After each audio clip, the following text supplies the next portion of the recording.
बिहार में गठबंधन टूट गया है। दो दल फरार हो गए हैं और दिल्ली में एक आपात बैठक चल रही है।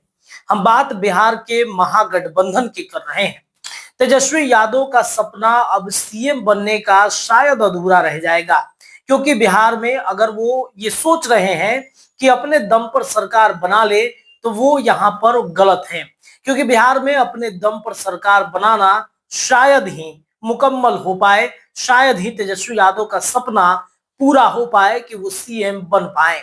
देखिए 2020 का पैटर्न आप सभी को याद होगा कि 2020 के चुनाव में क्या हुआ था।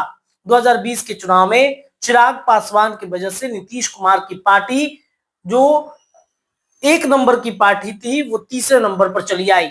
और तेजस्वी यादव के साथ क्या था, तेजस्वी यादव को चिराग पासवान का समर्थन मिला और चिराग पासवान की वजह से कई सीटों पर वो जीत हासिल कर पाए। ये अलग बात है कि आज कांग्रेस के ऊपर तेजस्वी बार बार ये आरोप लगाते रहते हैं कि कांग्रेस को 70 सीटें दिए हमने, मात्र 19 विधायक जिताए और कुछ एक सीटों से हम सीएम बनते बनते रह गए थे।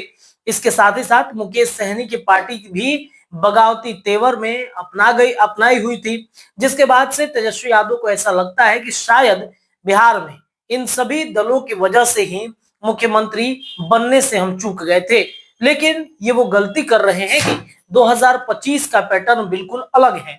2025 में कई तरह की चर्चाएं हो रही हैं, कई बातें कही जा रही हैं, कई जातीय समीकरण को जोड़कर देखा जा रहा है। अब बात करते हैं कि महागठबंधन से कौन से वो दल है जो फरार हो गए। हम बात कांग्रेस की कर रहे हैं। कांग्रेस कल के राष्ट्रीय जनता दल के जो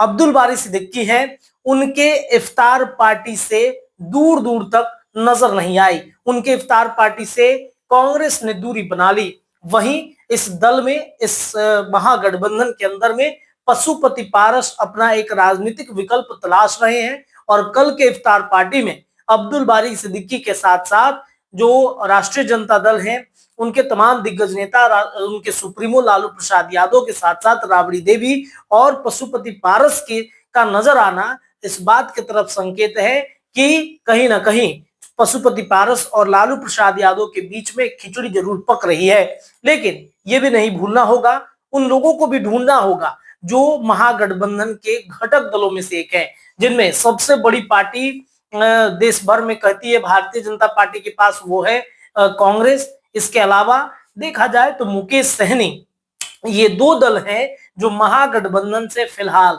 फरार चल रहे हैं। जहां एक तरफ राष्ट्रीय जनता दल का पटना में अब्दुल बारी सिद्दीकी के आवास पर इफ्तार पार्टी का किया जा रहा था, तो वहीं इसमें कांग्रेस नजर नहीं आई। तो बात अगर मुकेश सहनी की करे तो मुकेश सहनी सिवान में दावते इफ्तार का कार्यक्रम कर रहे थे। इसके अलावा इस दावते इफ्तार में एक बड़ी तस्वीर जो है राजनीतिक गलियारे की ये नजर आई कि ओसामा साहब भी कहीं ना कहीं इस दावते इफ्तार कार्यक्रम में पहुंचे हुए थे।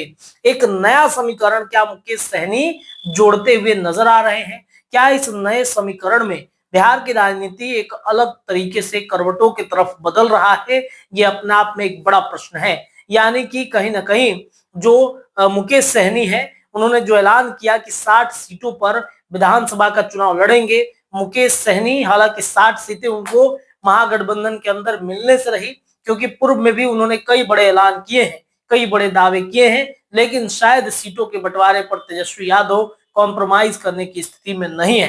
तो देखना बड़ा दिलचस्प होगा कि क्या हो रहा है। बात अगर दिल्ली की करें तो दिल्ली में कांग्रेस ने एक बड़ी बैठक बुलाई है और इस बैठक में एक फैसला लेना है कि क्या करना है राष्ट्रीय जनता दल के साथ, क्या करना है तेजस्वी यादव के साथ। कांग्रेस में इन दिनों अंदरूनी कलह इस वजह से भी चल रहा है क्योंकि अखिलेश प्रसाद सिंह, जो पूर्व में कांग्रेस के प्रदेश अध्यक्ष थे बिहार में, वो कहा जाता है कि उनका कि लालू प्रसाद यादव से वो ज्यादातर इन्फ्लुएंस रहते हैं, लालू प्रसाद यादव के साथ ही उनका ज्यादा मन बसता है। और इस वजह से ये कहा जा रहा है कि कांग्रेस भी इस बार ठान लिया है, इस बार हम लालू प्रसाद यादव के दिए सीटों पर नहीं लड़ेंगे, अपने मन मुताबिक कैंडिडेट का चुनाव करेंगे। अब देखना ये होगा कि कांग्रेस को राजद मनाती है, मुकेश सहनी को राजद मनाती है कि नहीं, क्योंकि अब कहानियां और अब बिहार के राजनीति पैटर्न बिल्कुल अलग हो चुके हैं। तो फिलहाल इस चर्चा में इतना ही, लेकिन ये चर्चा है बिहार की राजनीति की लगातार जारी है। बहुत बहुत धन्यवाद।